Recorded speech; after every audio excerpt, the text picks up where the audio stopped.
hello. This is Anthony Pagnato with Mohawk Global here with another episode of Borderline Genius. It is August 19th. We are in the throes of summer. We've had a little bit of gap in episodes. I have been on vacation, and then my dear colleague Kenton was on vacation. So we apologize to the trade community for keeping these minds from you for so long. Again, my name's Anthony Pagnato. I'm Vice President of Sales and Marketing for Mohawk Global, joined as always by my co-host and the real genius in Borderline Genius, Kenton Grimes, Business Development Manager at Mohawk Global, licensed customs broker, and all-around trade and trade policy guru. We're really excited to be coming back after a little bit of a summer break. And to make it up to you for being gone for a little while, we've brought a special guest in that we're extremely excited to talk about. India and trade with India has been a major topic. And so we've brought in Mohawk's very own Sabri. Would you please introduce yourself, discuss your role a little bit at Mohawk, and let the audience know what you're here for? And then we can start talking about the implications for trade with India and what you're hearing from your friends and colleagues overseas. How you Thanks, doing? Anthony. Yeah. Good. Thanks, Anthony. Excited to be here and join this group and have this conversation. So, my name is Sabri Aminuddin. I head the South Asia development at Mohawk Global. So my background is that, I started logistics in India. I started in the industry in India. Was working for close to 11 to 12 years in India, gained all that experience and moved to the US. And now I had the pleasure of leading the India Center of Excellence team and also South Asia development for Mohawk Global. It's been a great journey, and these are exciting times for the industry and for India. There have been conversations, and I'm looking forward to talking about all what has happened in the past few weeks and months leading up to today. Thank you for being here. We're excited to have you. Again, Mohawk Global, one of our major lanes, one of our areas that we've seen tremendous success in growing and developing over the last 5 years, 6 years, 7 years, has been the India to US trade lane. Obviously, India has been a choice market for purchasing. President Modi over there has set up an incentive driving export growth in India, and Mohawk Global has invested in the people like Sabri and our teams of operators who know and are experts in dealing with complex trade from India. We call it demystifying India for American importers, and we've done quite well there. And we've seen some hopefully short term rough sailing sea is coming forward. And so we're happy to have you here. Again, a true genius, not one of the borderline geniuses, to support our audience with your knowledge. And I know Kenton has been working hard to kind of get your opinion. And I'd like to Mhm. turn it over to you, Kenton, and have you kind of lead the way here and helping our audience gain the wisdom that our good buddy Sabri has to share. Sabri, if you can forgive me, I am wearing a lot of egg on my face today because I said early on in our podcasting that India was already lined up with a trade deal, and I expected to be one of the first ones announced. Well, we have a trade deal. I'm not excited to announce it, but looks like India did not get the preferential treatment they expected. They received a 25% reciprocal tariff, and then on top of that, 25% for oil being procured through Russian means. What? How shocked is the general community in India over this? Because I heard from people in India about the trade deal and how it was lined up and things were the wheels were greased and everything was looking good. And I know that Prime Minister Modi had some very favorable things to say early on. I don't think this was the outcome he was looking for.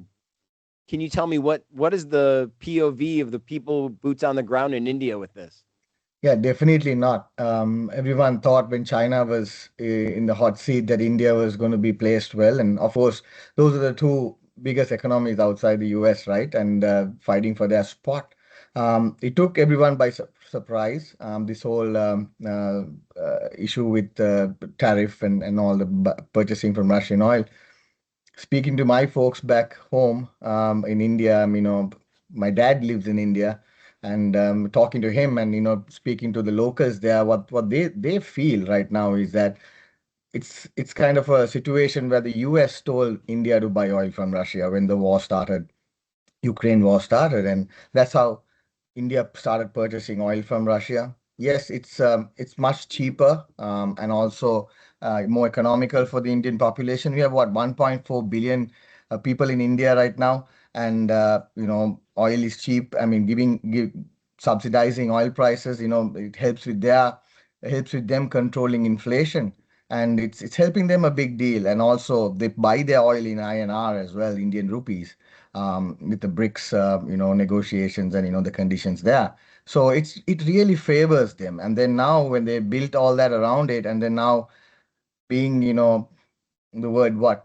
punished for buying oil from Russia, that and again it's for their interest, their nation's interest that they're doing it, and being punished for something like that, the people feel that it's not right, um, because they feel that there should be another way around it.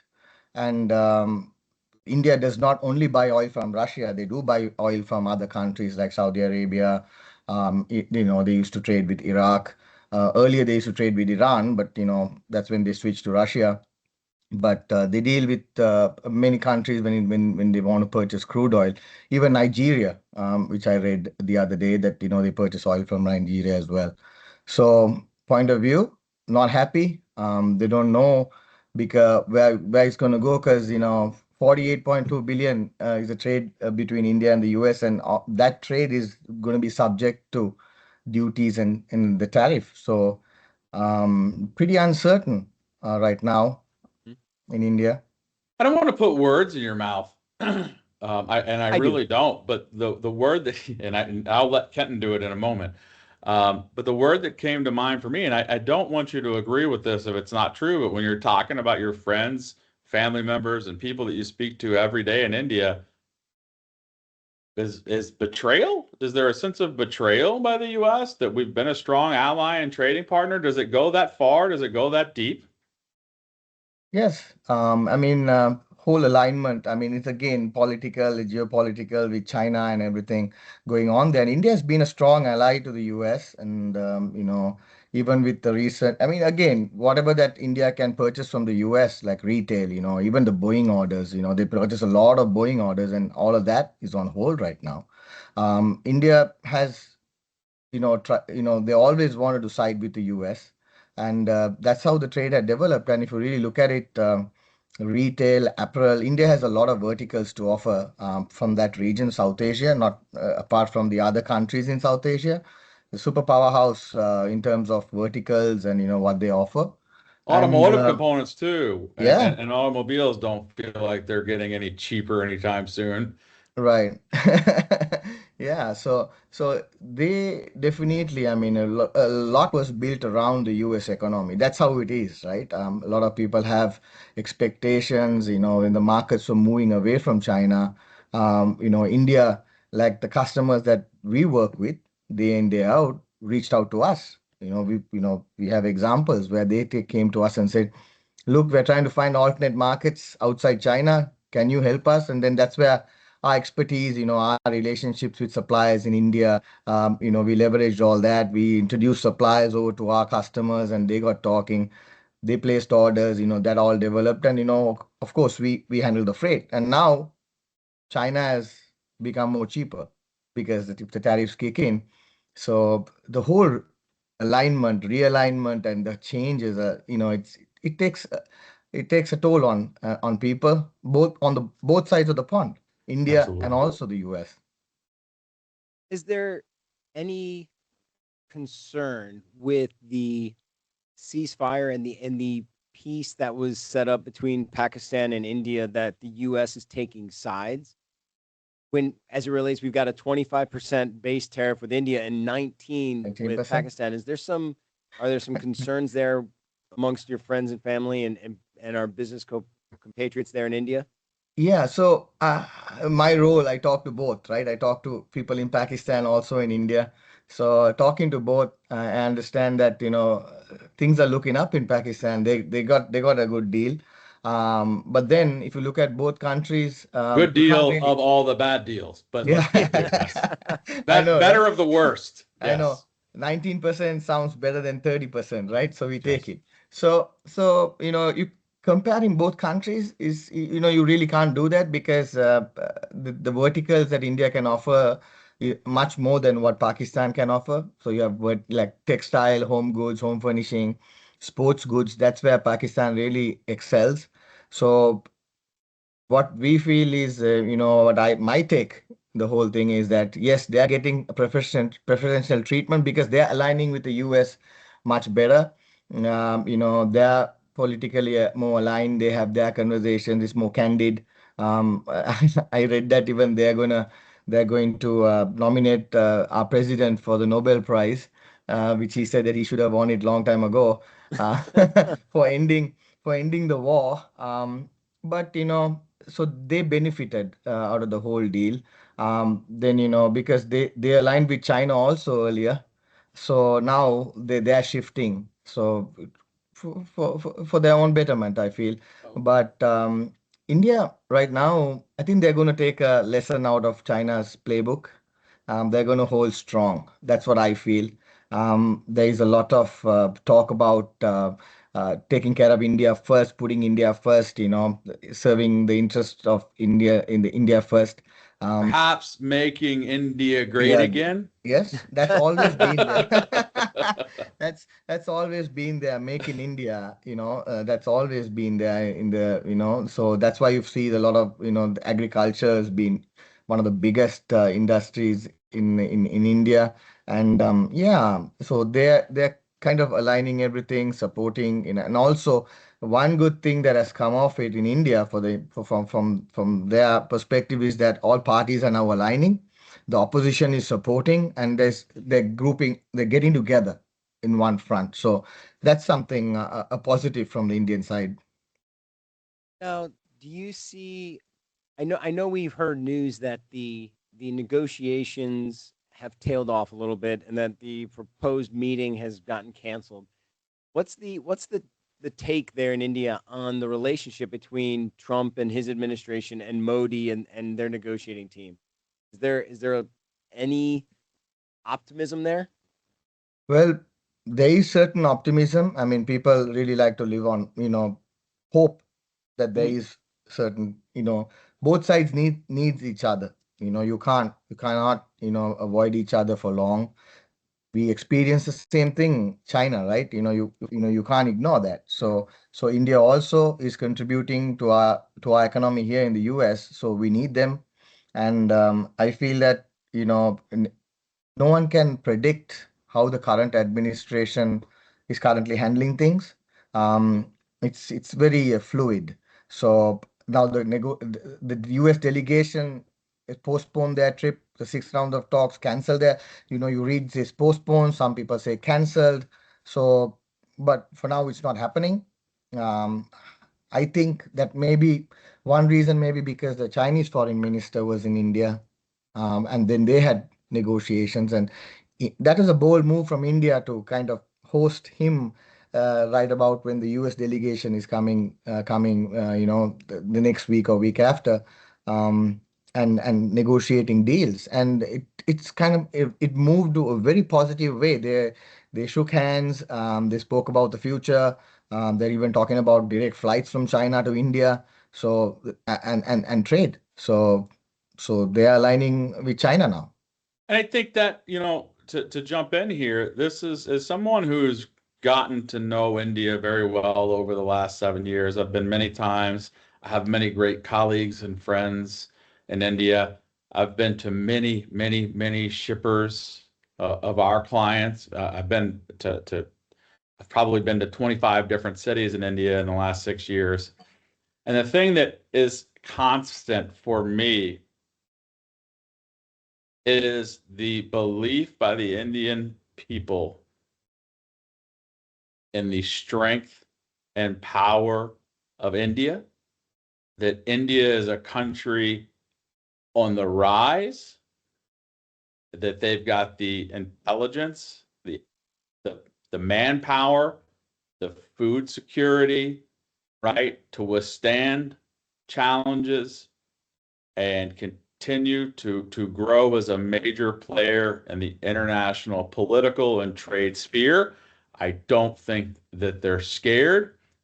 I think that Modi is a bit, whether I like him or not, I believe that he's a little nationalistic, just like President Trump is a little nationalistic for my taste. I don't know if that's great for the world, but I believe Modi has been very good and very outspoken about diversifying trading partners around the world and doing what's best for his people. Mm-hmm. And I think what you speak about there with them meeting with China is an example of the catastrophic risk that comes with the tariff sheriff and his, to borrow Kenton's phrase, we haven't used that one in a while, to the risk that comes with the tariff sheriff and his tariff application. As soon as the final, and I put final in quotes because we all know these things are fluid and they change, but as soon as the final tariff on Brazil, another BRICS country, was announced, China approved, I'm going to give a rough estimate, right? 150 new coffee producers in Brazil to bring coffee from Brazil into China. And so these countries aren't small little knock around guys. Mm-hmm. They've got power, strength, and the ability to network globally and cut the United States out of things, which is my concern. I want to be a player in the global market, right? I cannot debate with an economist, not one. I can't debate with, a professor. I can't debate with on how this will really impact India and China in the long term, right? It's not good for anybody, I believe, but I can't even debate with my wife without losing. You all lose that battle. Yes, it's hopeless. But I do have a deep, unsettling nervousness about the ability of these countries to start rewiring without the United States. And so you give a great example of it. Kenton, what other? I talked longer than I expected there. Oh, no, you're good. You're good. I had a question in relation to the BRICS Association and the idea that India would more closely align itself with China. We know that there have been border disputes throughout recent history with China. Do you see this more as as Modi reading through the crib notes of the art of the deal and going, oh, I need a leverage point. I got, and basically using a lever back to our current administration, much like I believe the reason the initial deal with India fell apart was deals were negotiated with other countries like Cambodia and such that they capitulated more than India had originally. Now, once the tariff sheriff got a better deal, that moved the goalposts on India, and so I wonder if this cozying up to Xi Jinping and China, do you think that's a serious move by Modi, or do you think that is strictly a negotiation tactic with the U.S.? I would think that is a serious move. I mean, negotiating tactics, inviting someone over, sitting across the table with your top ranks, and discussing and committing. So then it's actually not really like a negotiating tactic. They're committed to it right now. Excuse me. Um, Again, the BRICS Association, they're trying to add more countries in it right now. Mhm. So, like Anthony said, all the right things, that, you see countries grouping up together, the European Union. Now, if you really look at the space to Europe from South Asia or India, is really tight. Have you heard of a GRI implemented from the trade? Yes, there has been a GRI from India to Europe. So there is a space crunch. So there certainly is a demand now. So people are diversifying, countries are diversifying. So the whole dependence on the US economy because of this whole tariff situation, people have lifted their heads up and say, hey, wait, this is a problem. We need to fix this. And also, the associations that the countries are building, the administrations of each countries are building, is going to go a long way. Like Anthony said, right? That China's purchasing coffee from Brazil, so helping each other out, seeing how they can develop their economies and help each other out is good.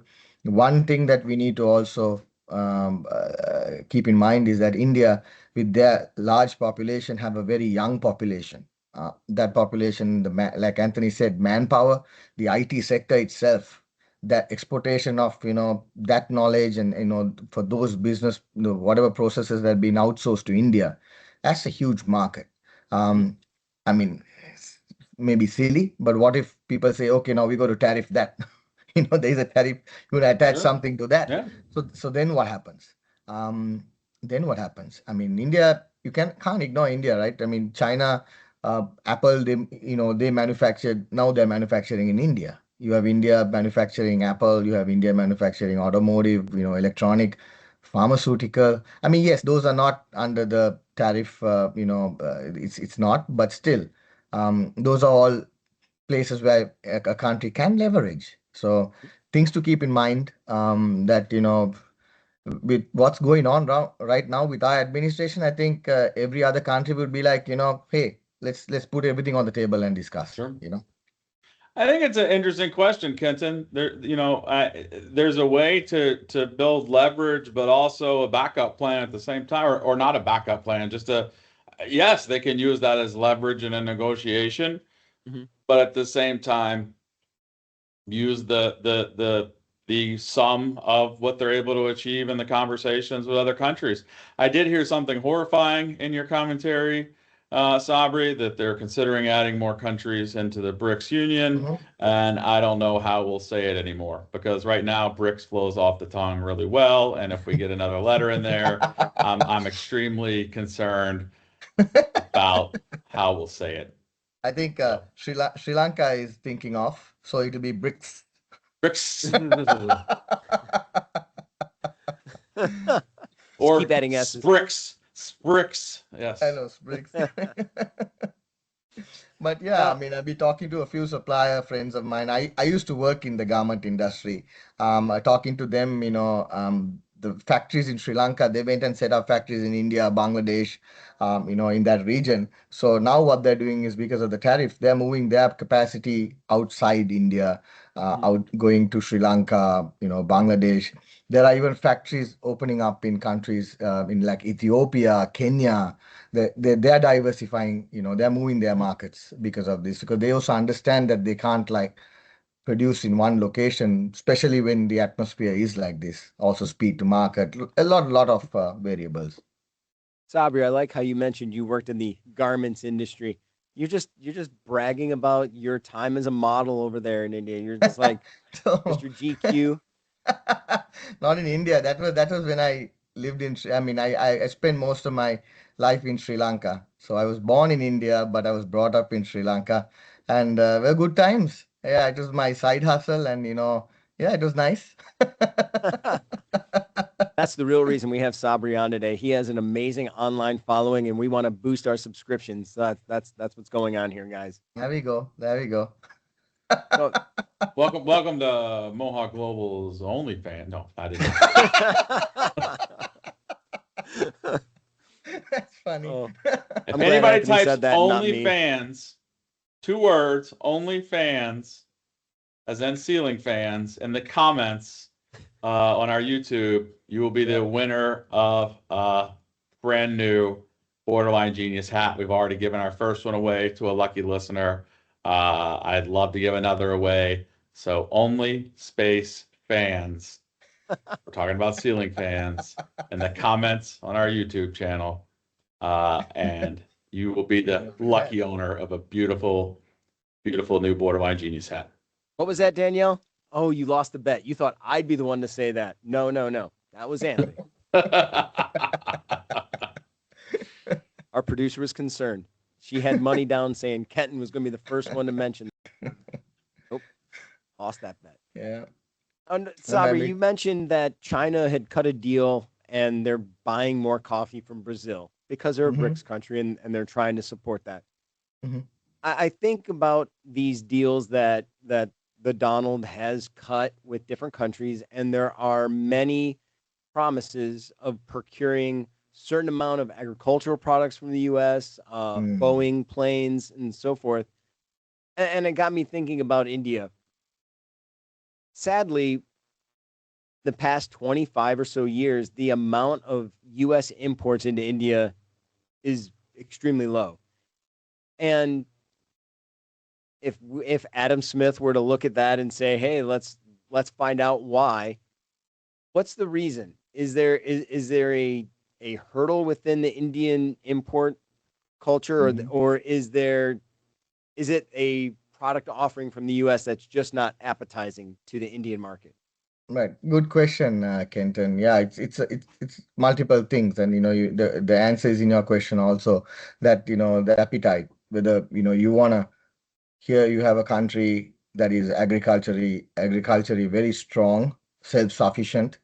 Now you want to import agriculture from agricultural commodities from the US. What happens to your produce? And also not forgetting India agriculture, that's a huge water bank. So whatever that you do for that sector, you need to be very careful because your next term depends on that. So India has a history of being burned by the West on the issue of food security as well, right? I mean, and there's a famine and a vow to be food secure, which is impressive to see as a nation, right? Right. So there's a vow that's not been broken since that commitment was made. Correct. You're right. It's part of history, right? It's goes way back. And also there was talk about importing dairy products from the US.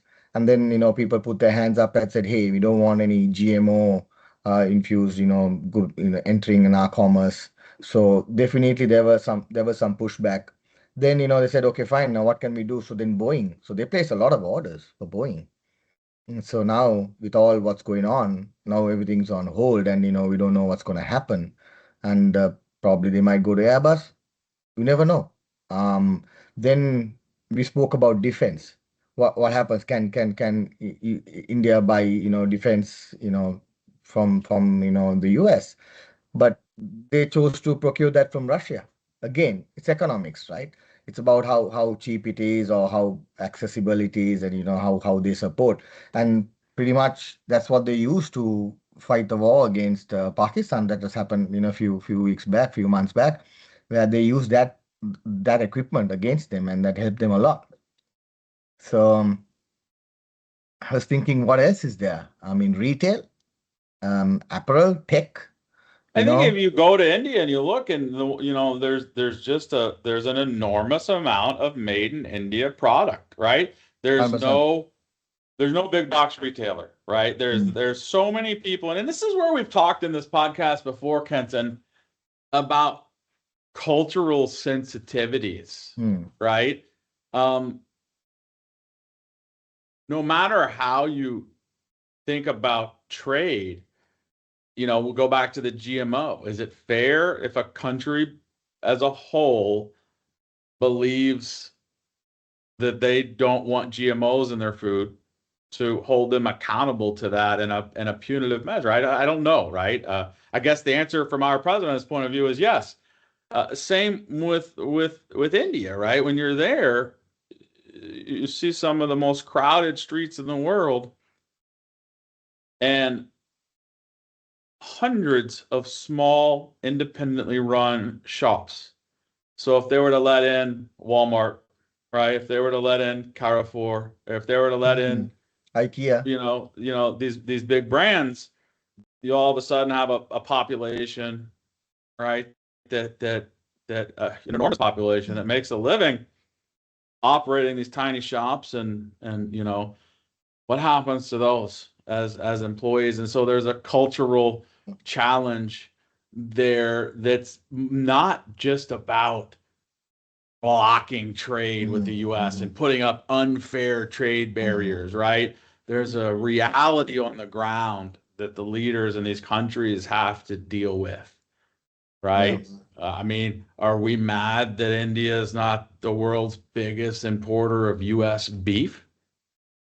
Right? Like, that would be a pretty odd thing to be mad at our Indian brothers and sisters for, right? There's a cultural, and so to your point, right? It's not going to be automobiles, Ford, and not a lot of room on the roads for a Ford F-250, right?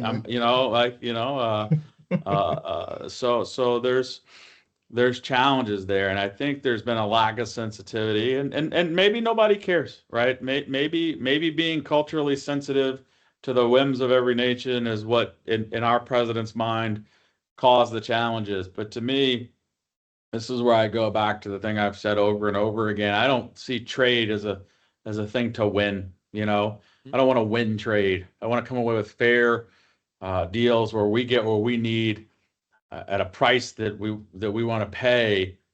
And frankly, for me, I've seen a lot of well manufactured, lower cost products coming in from India that have been utilized and incorporated into U.S. manufacturing. I don't know if it's winning to double the price of those in the hopes that India buys something that we make here or whatever. And I know plenty of people will argue with me, and I get it. There's the reasonable minds can disagree here, but the cultural blocks to some of this are enormous. I mean, to add to your point, Anthony, even Walmart tried to open up in India. A lot of pushback, because Reliance and all the other giants push back because they control, or they handle that part.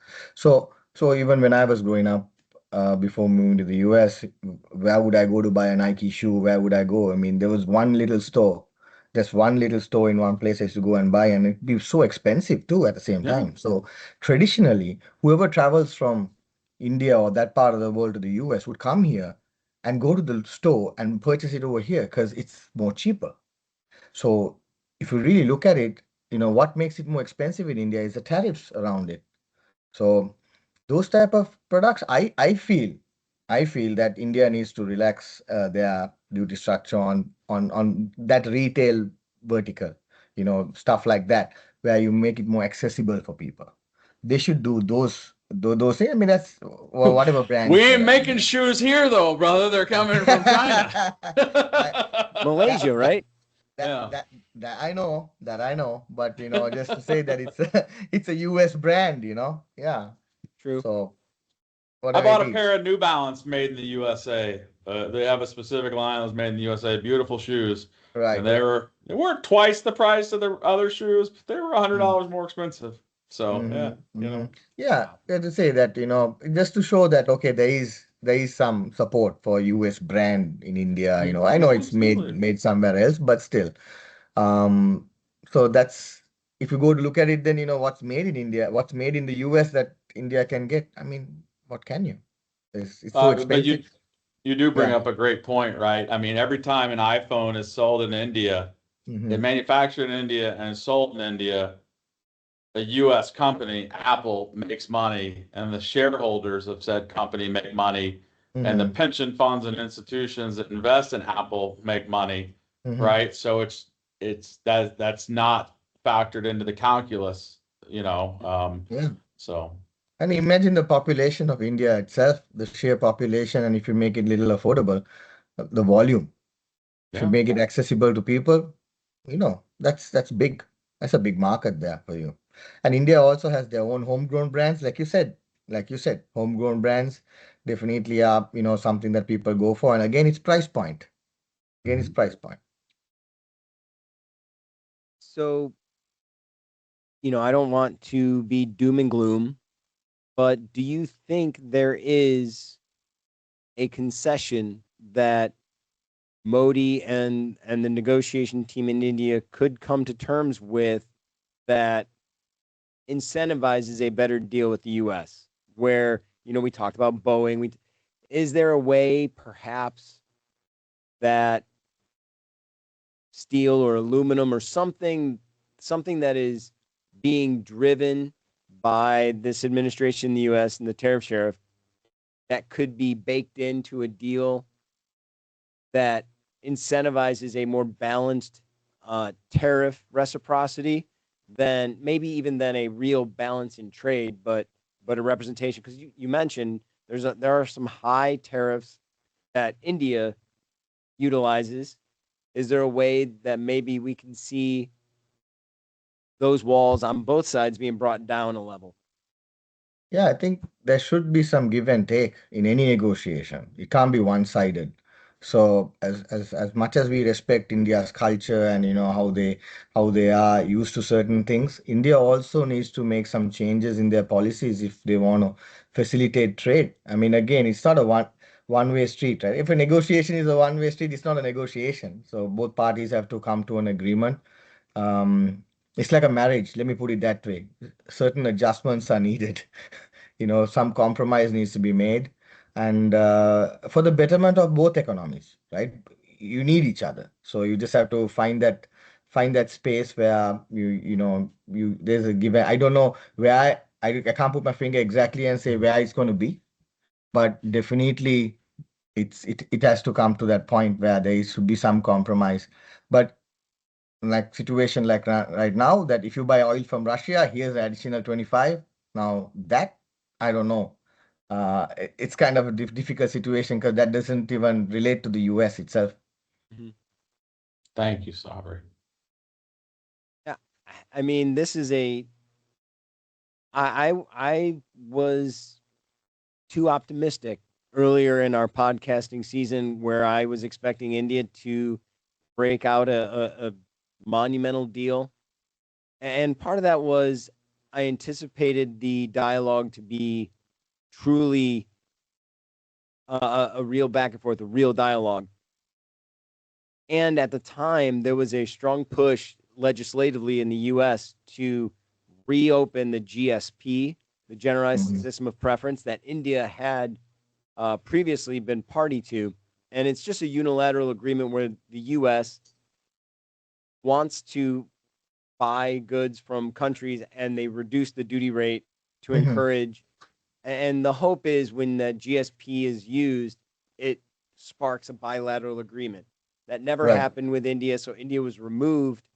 And but the legislators were looking to redo it and re-include India. So I thought there was an appetite for a healthy resolution. Um, well, we've got an appetite for something, and that's tariffs. I know. I know. And right. Appetite for Destruction, great album. Yeah, I mean, you and I and Anthony, we meet a lot of customers. We get in front of them, especially right now with all the tariffs going on. Some customers call us and say, am I using the right tariff? I just want to make sure, So, sorry, HTS code.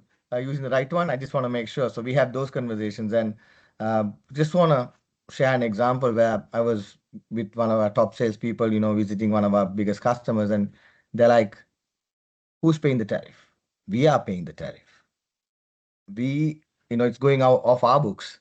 So now we got to see how we're going to handle this. We ran on our inventory all this time. Now, like, I think the previous podcast, I mean, when you spoke with Chris, you mentioned about how the cycle happens, right? From production, from how it moves, and then it gets on the shelf. Right now, I think we're going to get to that in a month's time or a few weeks' time.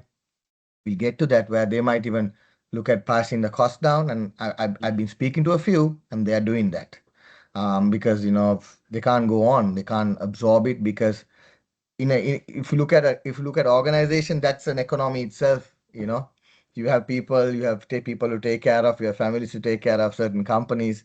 So it has to give. So we'll see the inflation going up, and holidays are coming. So hopefully, I hope that we don't have to go through that. But if we keep this going, we'll see some part of this influencing all that.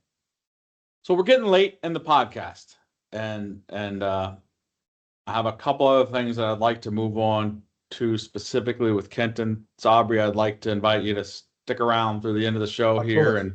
and contribute where you feel like you're interested in contributing.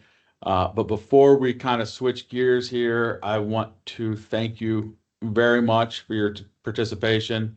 Your insight is extremely important. I think one of the things that you do best out in the market in the US is relate your professional experience in India, in Sri Lanka, in Bangladesh, right, to our companies in the U.S. that are buying from the subcontinent. Not to mention you're great at everything you do, but for the particulars of this, and you mentioned earlier, and I want to plug here, you mentioned earlier that you are the head of Mohawk Global's India Center of Excellence. It is an area that we excel in.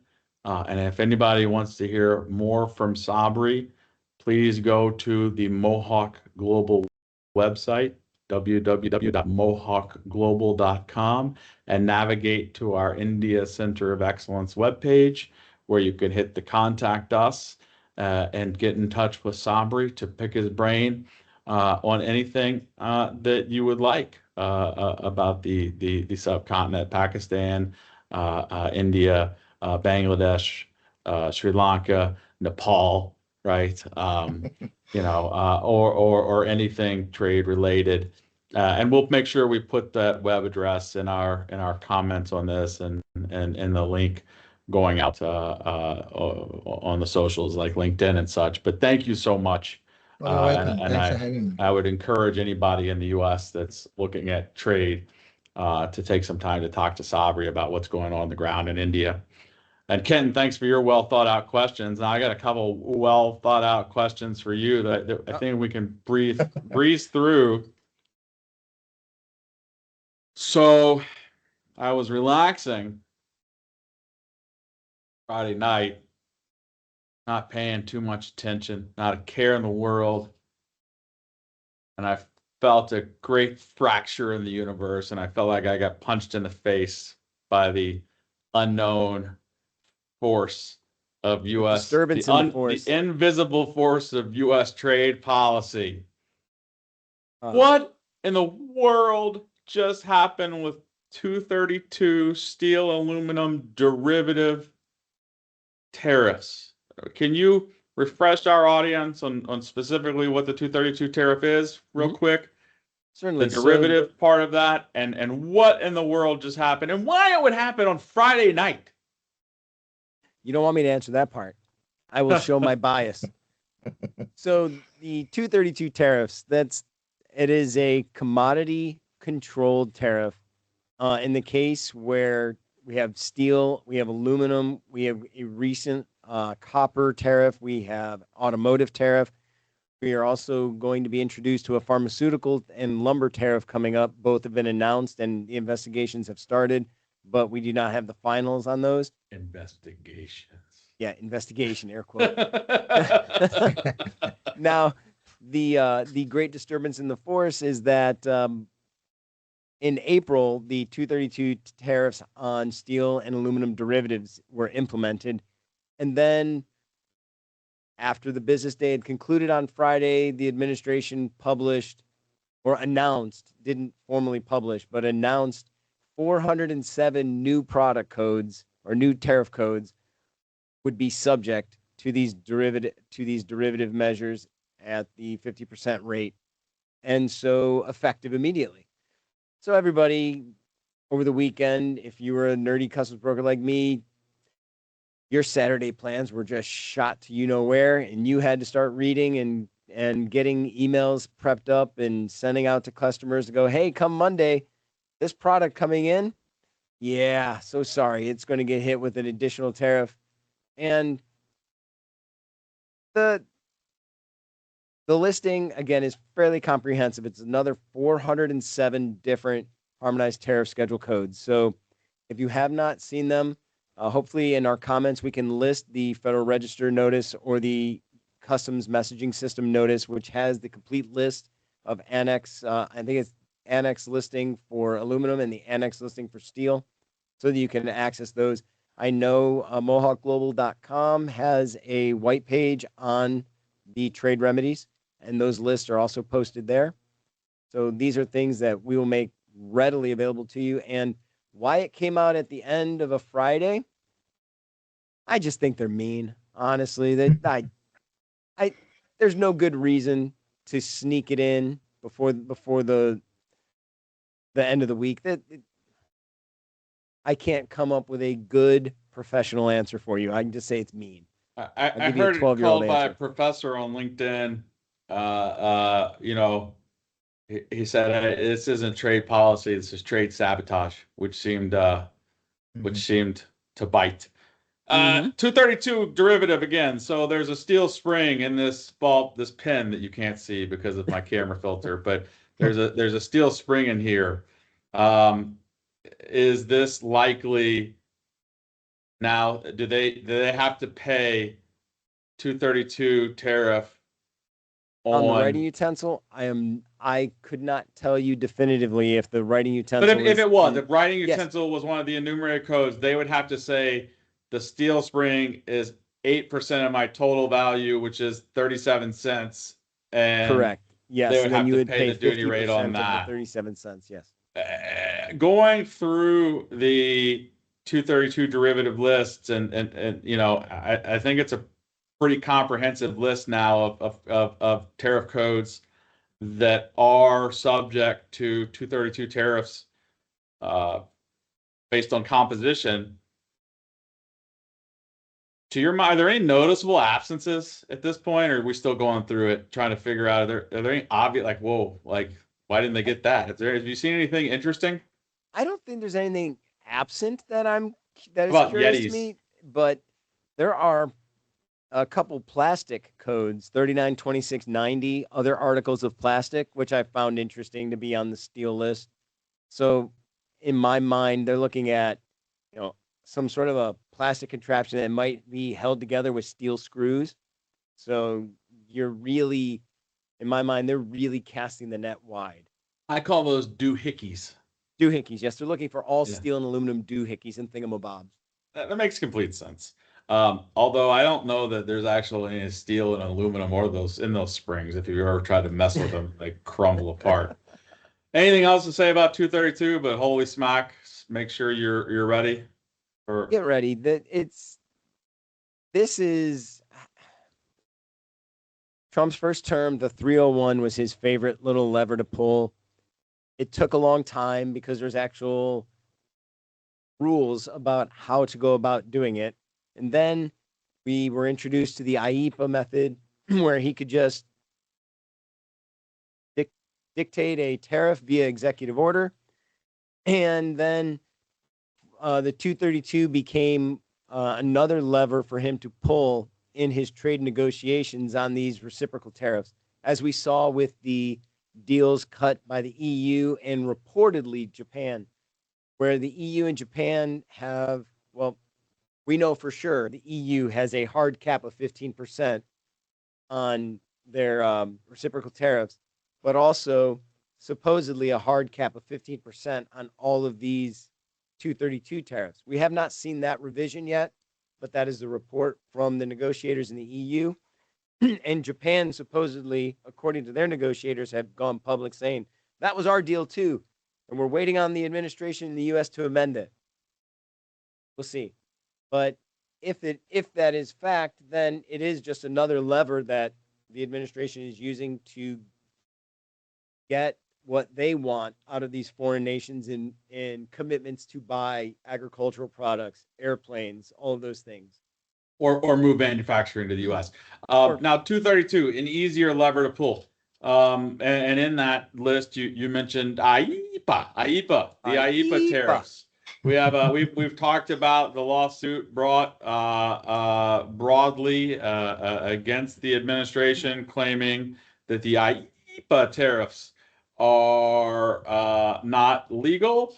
We don't have an update on the litigation, still winding its way through the courts, but you've done some research, done some reading, and have maybe a suggestion for our listeners?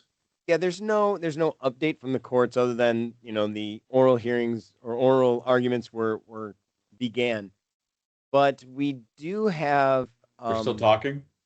yes, but we have a situation where the federal government or the administration, Trump has posted on Truth Social his concern economically if the courts were to overturn his authority on IEPA and negate that. Our big, beautiful tax money that he's collected from us would disappear.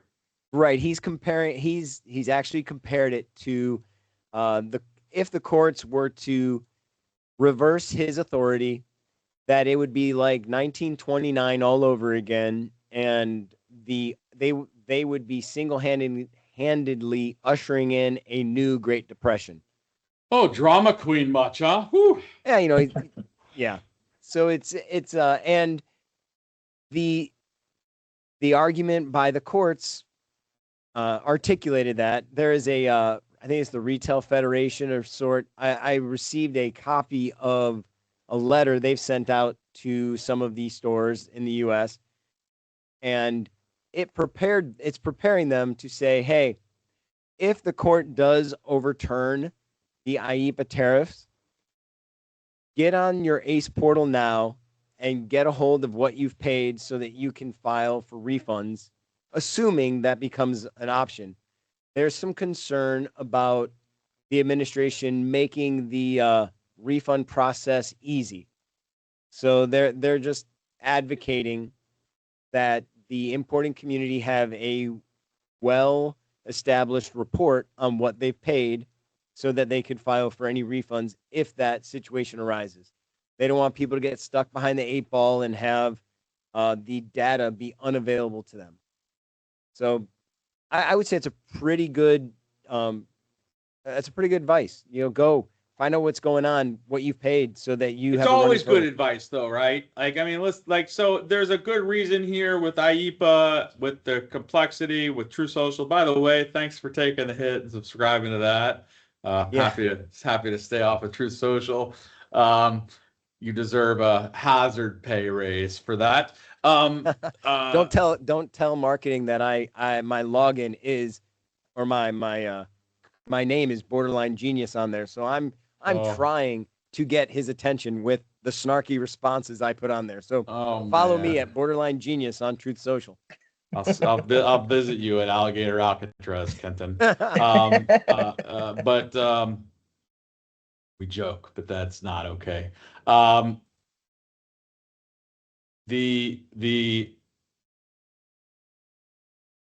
lost my train of thought, Kenton. Help me out. I have now. You have joined Truth Social, right? Yep. And are most likely going to prison. Is that where we were ending the show? My comment. I did comment to the president specifically on his threat of federal government or his threat of a future Great Depression over the court leaning against him. And I unfortunately I didn't get a lot of likes. I've got 2 likes on my comment, so I'm not surprised. I'm not surprised. How many thumbs downs have you received total now that you're So I'm looking at it right now. I don't see a single thumbs down, but I don't know if that's even possible. Okay. Okay. Well, thank you for your contributions to Truth Social.